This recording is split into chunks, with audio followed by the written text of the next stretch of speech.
Flight ticket book કરાવતા પહેલા ઘણી બધી બાબતોની જો તમે કાળજી રાખી તો અઢળક રૂપિયા તમે બચાવી શકશો. જી હા, સામાન્ય રીતે લોકો એડવાન્સ બુકિંગ કરીને બચત કરતા હોય છે અને એ ફાયદાકારક પણ હોય છે.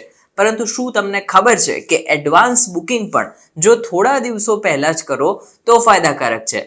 1-2 મહિના કે 3-4 મહિના પહેલા જ એડવાન્સ બુક કરી દેશો તો ઉલટાના તમે ખોટમાં જશો. એકદમ આમ કહેવાય ને, જતો એવો સોદો તમે કર્યો એવું કહેવાશે. તો ચલો આપણે જાણીએ કે ઇન્ટરનેશનલ હોય કે ડોમેસ્ટિક ટૂર, એમાં કેટલા સમય પહેલા એડવાન્સ બુકિંગ કરાવવું તમારા માટે બુકિંગ પ્રાઇસના ડિસ્કાઉન્ટ માટે સૌથી ફાયદાકારક છે. કારણ કે આ પળ બદલાતી એની પ્રાઇસ રેટને કઈ રીતે અલ્ગોરિધમ સેટ કરીને એલર્ટ સેટ કરવા એ જ મહત્વપૂર્ણ છે. એક સમય એવો હતો જ્યારે સામાન્ય રીતે ફ્લાઇટમાં માત્ર પૈસાદાર લોકો જ મુસાફરી કરતા હતા, પરંતુ હવે ફ્રીક્વન્ટ ટ્રાવેલર્સમાં મિડલ ક્લાસ લોકો પણ શોર્ટ ડિસ્ટન્સ હોય તો પણ ટ્રાવેલ ફ્લાઇટથી કરવા લાગ્યા છે. એમાં સૌથી મોટો ફાયદો છે તે લોકોને ડિસ્કાઉન્ટ યોગ્ય રીતે મળતું હોય છે, ક્રેડિટ કાર્ડમાં રિવોર્ડ પોઈન્ટ મળતા હોય છે. હવે જો કે આમાં કોઈ શંકા નથી કે ફ્લાઇટની ટિકિટ ટ્રેનો કરતાં ઘણી મોંઘી હોય છે, પરંતુ કેટલીક તમને એવી ટ્રિક્સ જણાવીશું જેના દ્વારા ઓછા પૈસામાં ફ્લાઇટ ટિકિટ બુક કરી શકશો અને આ ટિકિટ જે છે તે તમને ધીમે ધીમે સસ્તી કેવી રીતે મળી શકે જો તમે ફ્રીક્વન્ટલી ટ્રાવેલ કરતા હોય.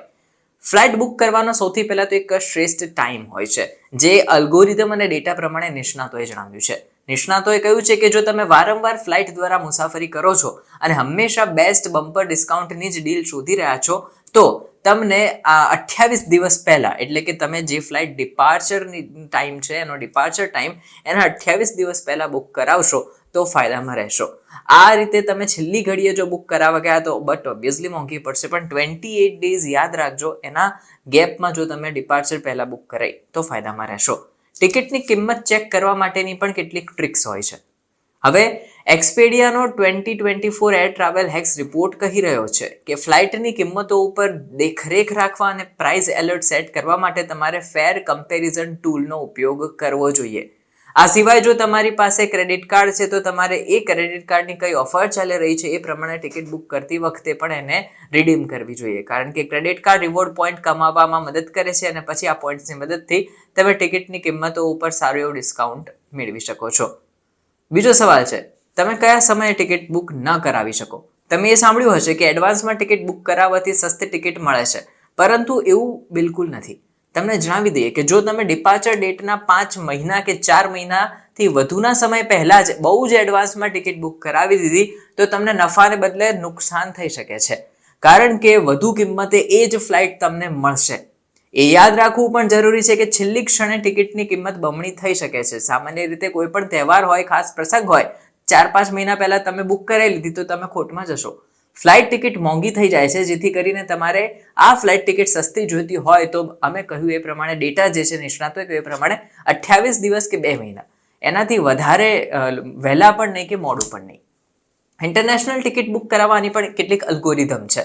નિષ્ણાતોએ કહ્યું કે જો તમે ટ્રાવેલ કે કોઈ કામ માટે ફ્લાઇટ દ્વારા બીજા દેશમાં જવાના છો તો તમારે 60 દિવસ પહેલા ટિકિટ બુક કરાવી લેવી જોઈએ. આનાથી સસ્તી ટિકિટ મળવાની શક્યતા વધી જાય છે. સસ્તી ટિકિટ માટે હવે તમારે કેટલાક દિવસો પણ કહેવાય ને ચૂઝ કરવાના હોય છે. તો ઇન્ટરનેટ ઉપર ઉપલબ્ધ કેટલાક રિપોર્ટ્સ અને મુસાફરોના અનુભવોના આધારે નિષ્ણાતોએ તારણ કાઢ્યું છે કે સસ્તી ફ્લાઇટ ટિકિટ બુક કરાવવા માટે સોમવાર, મંગળવાર અને બુધવાર સૌથી શ્રેષ્ઠ દિવસો છે. આ કેટલાક રિપોર્ટ્સ અને અલ્ગોરિધમને આધારે છે, આમાં ફેરફાર થઈ શકે છે. હવે આ અહેવાલો અનુસાર જોઈએ તો આ દિવસોમાં ઇન્ટરનેશનલ અને ડોમેસ્ટિક બંને ફ્લાઇટ ટિકિટના ભાવ અન્ય દિવસોની તુલનામાં ઓછા હોય છે. વળી તમે રાતની ટિકિટ જો બુક કરાવી તો એ મોર્નિંગ ટિકિટ કરતાં ઘણીવાર ઓછી હોય છે. એટલે કે શુક્રવાર, શનિવાર અથવા રવિવારે ટિકિટ વધુ મોંઘી થઈ જાય છે. હવે ટિકિટનો ટાઈમિંગ પણ હોય છે. તમે જો નાઇટની ટિકિટ બુક કરાવી તો મોટા ભાગે 70% નાઇટની ટિકિટો ક્યારેક સસ્તી મળી જાય છે, કમ્પેર ટુ ડોમેસ્ટિક ટ્રાવેલની વાત કરી રહ્યા છે કે મોર્નિંગ ટિકિટ. આ મહિનામાં ફ્લાઇટ ટિકિટ મોંઘી પણ થતી હોય છે. તો જાન્યુઆરી, ફેબ્રુઆરી, માર્ચ, સપ્ટેમ્બર, ઓક્ટોબર અને નવેમ્બર મહિનામાં ફ્લાઇટની ટિકિટો ખૂબ મોંઘી થઈ જાય છે. જેમ કે નિષ્ણાતોએ કહ્યું કે તહેવારોના સમયમાં ટિકિટો તો બટ ઓબ્વિયસલી હાઈ પર હોય છે. જેમ કે ન્યૂ યર આવે છે, હોળી આવે છે, દિવાળી આવે છે, તહેવારોના મહિનાઓ તમારે ધ્યાનમાં રાખવાના, એ પ્રમાણે બુક કરાવવાની. આ તહેવારો ઉપર દરેક વ્યક્તિ પોતાના ઘરે જવા માંગે છે, એના કારણે ફ્લાઇટની ટિકિટ પહેલેથી જ આ મંથમાં મોંઘી થયેલી હોય છે. સિમ્પલ વાત એ છે કે માંગ વધશે તો ભાવ પણ વધશે. તેથી જો તમારે આ મહિનામાં મુસાફરી કરવી હોય તો 28 દિવસ પહેલા ટિકિટ બુક કરાવવી જોઈએ, અન્યથા વધારે પડતું એડવાન્સ કે વધારે પડતું ડિલે કર્યું તો તમને મોટી કિંમત ચૂકવવી પડી શકે છે.